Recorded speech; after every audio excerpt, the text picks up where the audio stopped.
Bonjour à tous et bienvenue sur le plateau télé du Salon des entrepreneurs de Lyon avec un premier invité. Et oui, il étrenne ce plateau. Bonjour Brice Mounier. Bonjour. Alors enchanté, vous êtes expert en création d'entreprise à la Chambre de commerce et d'industrie de Lyon.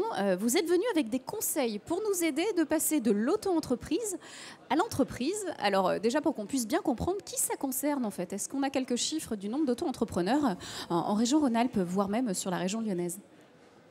En France, il y a à peu près 1 million d'auto-entrepreneurs aujourd'hui. En région Rhône, sur le département du Rhône, il y a 33 000 auto-entrepreneurs actuellement actifs. Je n'aurai pas de chiffres plus précis au niveau de Lyon ou de l'agglomération. C'est une moyenne qui est élevée par rapport à la France ou pas du tout? On est dans les... Non, on est dans la norme. L'auto-entreprise aujourd'hui, c'est 50% de la création d'entreprise à peu près, un tout petit peu plus de 50%. Ça s'est réduit l'année dernière, en 2013. Avant, on était plutôt à 55%. On est maintenant autour de 50% de création d'entreprise en auto-entreprise. Alors concernant un autre chiffre clé, je vais vous ennuyer avec ces chiffres clés aujourd'hui, mais est-ce qu'on a une idée du nombre d'auto-entrepreneurs qui basculent dans l'entreprise? Est-ce que ça, on a des données précises? Alors, des données précises, non. On a une donnée qui émane de l'URSSAF qui nous dit que 5% d'auto-entreprises se sont transformées.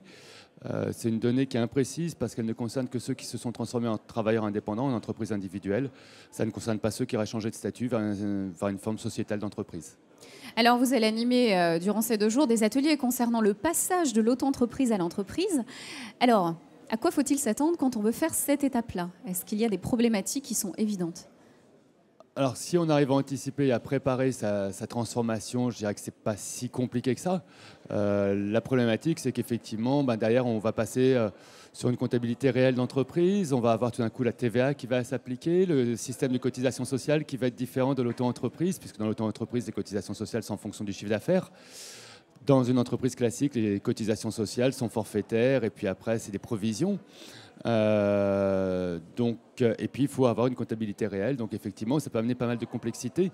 Et ça va amener énormément de complexité, surtout si on n'anticipe pas son changement et qu'on dépasse les seuils. Auquel cas, c'est très vite très problématique. Est-ce qu'il y a des critères spécifiques qui nous permettent de dire on peut passer à l'entreprise? Là, on a des codes verts, en quelque sorte, qui nous disent c'est bon, on peut y aller. Ou est-ce qu'à l'inverse, il y a des cas où on dit non, là, ça va être compliqué? Justement, peut-être parler de ces services de la CCI qui nous permettent peut-être d'y voir plus clair. Alors, au niveau de la CCI, effectivement, on propose un premier rendez-vous d'1 heure auprès des auto-entreprises de façon à voir s'il y a intérêt ou non à changer. Quand je dis à changer, c'est vrai que le principal, c'est de se dire quel est mon chiffre d'affaires. Il y a des seuils au niveau des chiffres des auto-entreprises de 32 900 € ou 82 200. En dessous, quand on est loin de ces seuils-là, ça ne vaut pas le coup de vouloir changer. Par contre, dès qu'on s'en rapproche, il faut anticiper, éventuellement contacter la Chambre de commerce, effectivement, pour pouvoir avoir un rendez-vous et voir quel moment on peut vous accompagner dans la transformation.